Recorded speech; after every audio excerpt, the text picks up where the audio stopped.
La Caputxeta forçuda!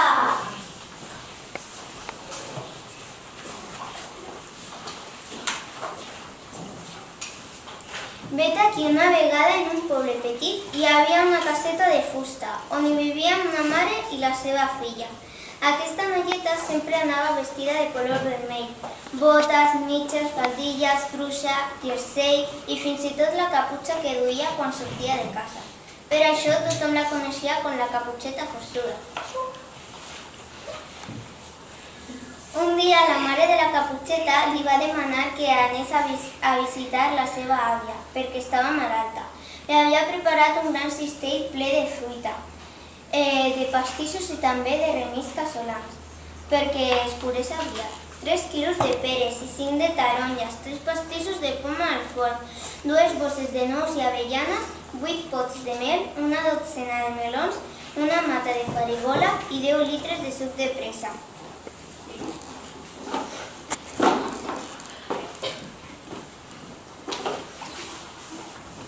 Però com ho podrà dur tota aquesta mulleta que no aixeca un pam de terra? Es preguntava en veu alta a tothom que la veia passar. I és que aquesta noieta, de cames curtes i cara somrient, estava molt més forta i tenia més empenta del que la resta de persones podia creure. De fet, va agafar el cistell amb el dit índex de la mà dreta com si res i es va posar a fer footing. Després d'una estona caminant, la Caputxeta es va aturar un moment per fer estiraments. Mentrestant, el llop, que vivia per aquelles contrades, va treure el nas per dar-li una estina. Quan va esmorar la Caputxeta, se li va fer la boca aigua i el cor se li va accelerar a 100 per hora. Feia tant de temps que no menjava carn fresca, així que ell, tot faixeda, es va atansar a la Caputxeta. Bon dia, Caputxeta. Saps que sóc jo? Em dic Job Feroç i sóc el més fort del bosc. Vols que t'ajudi amb aquest cistell tan gran que portes? Sí, ja sé qui ets, li va dir la Caputxeta mentre mirava la fila que feia. Però això de fort no sé jo. Mira quina panxota que tens. Segur que fa molt de temps que no fas esport i deus parar de menjar llaminadures. Diuen al poble que t'has passat els darrers 10 anys escarxoflat al sofà del teu veient la televisió i menjant crispetes. Pot ser que sí, en més baixa forma que abans. Ja no passo tant pel gimnàs, però encara puc aixecar aquest cistellet que portes. No podràs, que pesa molt, va advertir-li la Caputxeta amb un lleu somriure. Res no és massa per al Job Feroç. A més, tampoc hi deus dur gran cosa. Creus que no, Doncs mira, hi porta exactament això.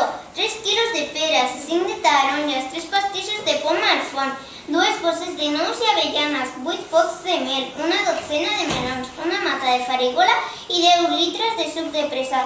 Comprova-ho tu mateix. I tot seguit va deixar el cistell a terra perquè l'agafés el llop.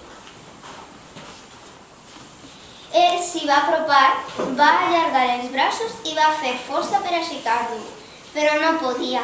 Ho va intentar una vegada i una altra, fins que al final, mort de cansament, se li va escapar un peterró de l'esforç que feia. El llop, molt empipat i encara amb més ganes de menjar-se-la, la Caputxeta li va preguntar on anava. En saber que anava a casa l'àvia, li va indicar el camí més llarg i així ell agafaria el camí més curt. La Caputxeta ja sabia la trampa del llop, però ni es va immutar perquè sabia del cert que arribaria abans que ell. Ella corria molt més. I així va ser. El llop va córrer amb botes amb totes les seves forces, que no eren gaires, per arribar a casa. I mentrestant anava pensant en el gran criteri que l'esperava. De primer, plat de l'àvia i de segon la Caputxeta. El que no se podia imaginar era que la Caputxeta feia estona que hi era i que l'estava esperant disfressada de l'àvia, a punt per donar-li una bona lliçó. I així, arrossegant la llengua per terra, va arribar a casa l'àvia, va trucar a la porta i va entrar. Es va acostar al llit, però no es va adonar de l'engany. Amb l'edat havia perdut visió, feia temps que l'oculista li havia recomandat posar-se ulleres, però les úniques que duia eren les de sol, i només per fer el panxeta. Però eren sense graduar, així que no veia un bou a 3 passes. De tota manera, el llop va notar que l'àvia semblava més jove.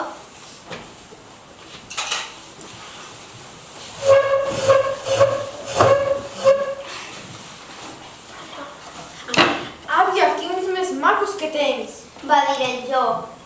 Sopa, treu-me millor. La teva panxota. Va respondre la Caputxeta. I aquestes dents tan blanques i ben posades que tens, que t'has fet una dentadura nova? Són per espantar millor. Els llops fan celdes del bosc. Contesta la Caputxeta. Espera. I I aquests aquest cutis tan suaus que tens? És gràcies. pregunta encuriosit el llop. Són gràcies a les cremetes que em poso. Sempre abans d'anar a dormir. I aquestes mans, que fortes que semblen! Es va sorprendre el llop. Són per saquejar-te millor, llop. Va cridar la Caputxeta. Llavors la Caputxeta va saltar del llit, va agafar el llop per la cua i el va fer lliborar fins que va anar a parar contra la paret de l'habitació. El llop va quedar tot estabornit i quan va recuperar els sentits va entendre al fi la lliçó que li volia donar la Caputxeta. I diuen que va ser així com aquell llop fanxera i panxut va deixar de molestar totes les persones d'aquell llop, fossin o no tan forçudes com la Caputxeta vermella.